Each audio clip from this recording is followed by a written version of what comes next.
Ako, napansin na ba ninyo? Grabe na po yung atake, pagbatikos ng mga Duterte camp or sabihin na nating anti-Marcos dito kay Communication Undersecretary Claire Castro. Okay? Bagong-bago pa lang ay inaatake na nila. Meron ngang grupo na nagsasabi, dapat daw palitan na. Bah, ikaupo pa lang eh. May nagsasabi naman, attack dog daw. Aba, talagang matitindi na agad ang batikos. Bakit parang ilang na ilang kayo? Bakit parang nagulat kayo? Dito sa ginagawa ni Communication Undersecretary Castro. Hindi naman po sarili niya yan eh. Hindi naman po personal yan.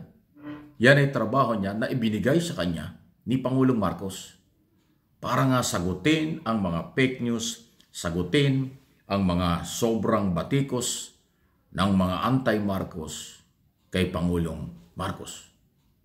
Nakilalang galing sa Duterte camp ang mga batikos. Yan po yung mahigpit na haharapin ni Yosek Castro. At napapansin ko, nag-uumpisa pa lang, binabalikan na siya, binabatikos na. Dahil nagulat sila sa matapang, matalino, na batikos din at pagharap ni Yosek Castro sa harap ng media at pinangalanan ang dating Pangulong Duterte at iba pa na bumabatikos. Di ba? Ang lupit kasi. Dahil sa pangyayaring ito, lumalabas po na hindi matanggap ng mga pro-Duterte, anti-Marcos, pati nga yung isang relihiyon dyan bumabatikos na rin ho kay Castro. Anong mangyayari pagka ganun? Abangan natin. Kaabang-abang. Okay? Sunod na ating pag-usapan ito. Yung tinuturing na tahimik, na parang pabor sa China, o kung tawagin ng iba ay parang makapili, o pro-China. Aba, magbago na kayo. Dahil pag-identify kayong kakampi o mismong kayo ay tahimik sa isyu ng West Philippine Sea at ang tingin ng botanteng Pilipino dito at sa abroad, maka-China kayo, talagang hindi kayo mananalo. Kasi nakataya ang seguridad, kinabukasan ng teritoryo ng ating bansa. Kaya talagang hindi kayo iboboto pag hindi po kayo nagbago. Kaya para kayo makakuha ng tulong at suporta sa mga botanteng Pilipino at before, during, and after election, manindigan kayo para sa kapakanan ng Pilipinas at ipaglaban natin ang West Philippine Sea Exclusive Economic Zone. Pero siyempre sa isang banda, hindi naman natin kayo mapipilit dahil alam namin na meron din kayong pinanghuhugutan, meron kayong utang na loob, o baka may pangako sa inyo, o baka naman ang China baka lang po. Natatanong lang, ang China ba ay nagpipinance sa mga kandidato dito sa Pilipinas? May kinalaman ba ang China sa galawang politika sa Pilipinas? So tinatanong ko lang. O kung nagpipinance, halimbawa, ang China sa mga kandidato, sinong kandidato? Siyempre, hindi po yan kandidato ni Pangulong Marcos. Hindi po yan mga independent candidate. Malamang mayroong political party o grupo na baka pinanggagalingan yan at nakikinabang yan. Kung sino yan, hindi ko rin alam.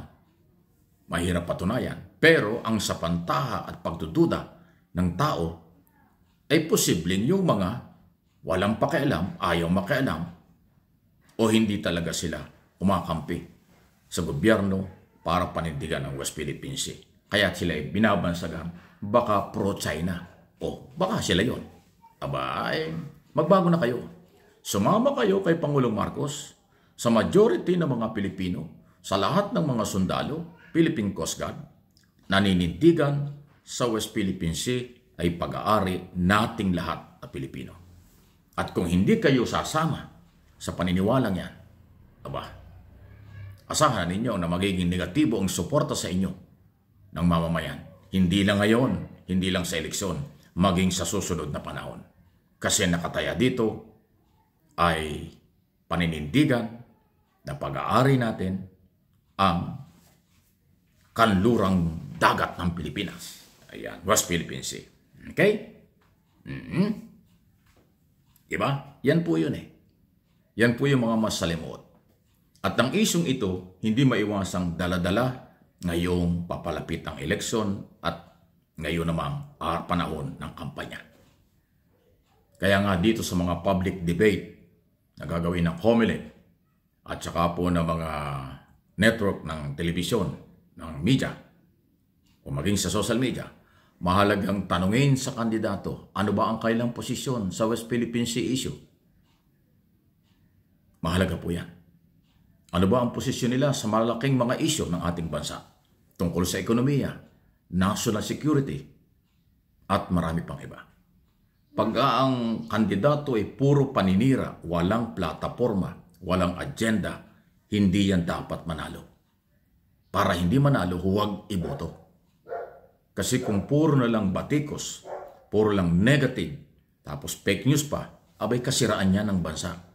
Kasiraan ng imahe ng Pilipinas at Pilipino. Hindi natin kailangan yan.